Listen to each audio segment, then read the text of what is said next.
یہ ایک دن نبوت کا دعویٰ کرنے والا ہے. ما کان محمد ابا احد من رجالکم ولکن رسول اللہ وخاتم النبیین.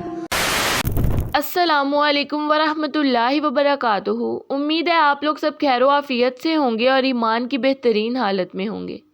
تو آج ہم بات کریں گے سب سے زیادہ پوچھے جانے والے سوال کے متعلق. ایک ایسا سوال جو لوگ انجینئر صاحب کی نفرت میں پوچھتے ہیں. ایک ایسا سوال جو ہماری عوام ہر ویڈیو کے نیچے جا کے کمنٹ کرتی ہے. یہ ایک سوال نہیں ہوتا، یہ ایک بہتان ہوتا ہے، ایک جھوٹ ہوتا ہے جو انجینئر صاحب پر باندھا جاتا ہے. اس سوال کی حقیقت یہ ہے کہ پوچھنے والے وہ لوگ ہیں جنہیں عقیدہ ختم نبوت کا علم ہی نہیں ہے، جنہیں پتہ ہی نہیں ہے کہ حقیقی عقیدہ ختم نبوت کا دفاع کون کر رہا ہے اور عقیدہ ختم نبوت کا دفاع کیسے کرنا ہے. تو یہ سوال ہے کہ کیا انجینئر محمد علی مرزا آنے والے وقت میں نبوت کا دعویٰ کر دیں گے؟ نعوذ باللہ من ذالک. جھوٹوں پر اللہ کی لعنت. ما کان محمد ابا احد من رجالکم ولکن رسول اللہ وخاتم النبیین. محمد تم مردوں میں سے کسی کے باپ نہیں ہے بلکہ وہ تو اللہ کے رسول ہیں اور خاتم النبیین ہے.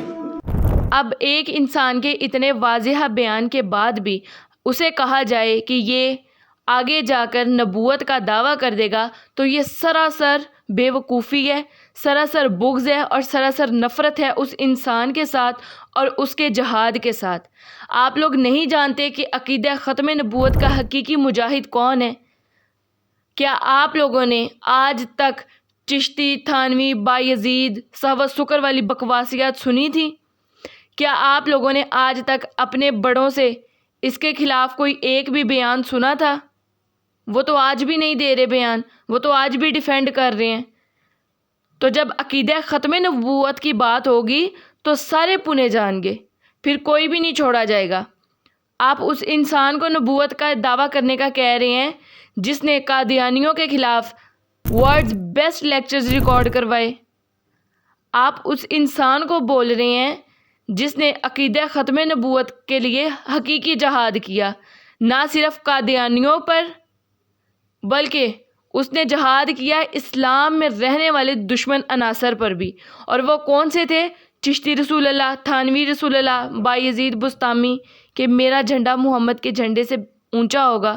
تو بکواسیات تو ساری یہ ہیں.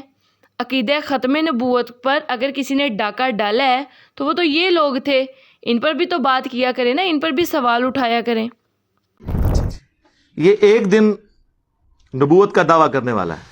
ہاں چشتی رسول اللہ اور اشرف علی رسول اللہ پارٹی والے وہ سمجھتے ہیں جس طرح ہمارے بابوں نے کام ڈالا نبوت کے دعوے کر کے تو یہ بھی ڈالے گا.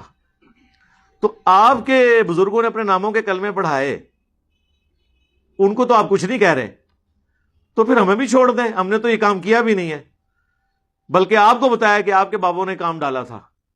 اس کا جواب مولانا مودودی رحمۃ اللہ علیہ نے بڑا پیارا دیا تھا. جب ان کو کہا گیا نا اس کا جواب دیں، انہوں نے کہا کہ میں دعوی نبوت کیے بغیر دنیا سے جا کے پریکٹیکلی جواب دوں گا، اور انہوں نے پریکٹیکلی جواب دیتا. ٹھیک ہے نا جی. اب آپ لوگوں سے کہنا یہ ہے کہ تھوڑی سی ہمت پکڑیں اور اپنے تمام بابے بزرگ بڑے جو آپ لوگوں کے تھے جنہوں نے اپنے ناموں کے کلمے پڑھائے ہیں، اور وہ لوگ بھی جنہوں نے اس چیز کو ڈیفینڈ کی ہے، انہیں یہ کہہ کے کہ یہ لوگ خاص حالت میں تھے تو ان کی خاص حالت کو فی الحال گولی مارے اور جو بکواس انہوں نے کی ہے اس پر بات کریں اور کہیں کہ ہمارے بڑوں نے عقیدہ ختم نبوت پر ڈاکہ مارا ہے، جبکہ وہ لوگ خود کو مسلمان کہتے رہے اور وہ لوگ کہتے رہے کہ ہم اللہ کے ولی ہیں. تو یہ بات آپ لوگ اب کریں کہ ہمارے بڑے یہ کام ڈال کے گئے ہیں، اور جنہوں نے نہیں ڈالا ان کے بارے میں یہ بولنا بند کر دیں. اللہ پاک کا کرم ہے کہ انجینئر محمد علی مرزا عقیدہ ختم نبوت کے اصلی مجاہد ہیں.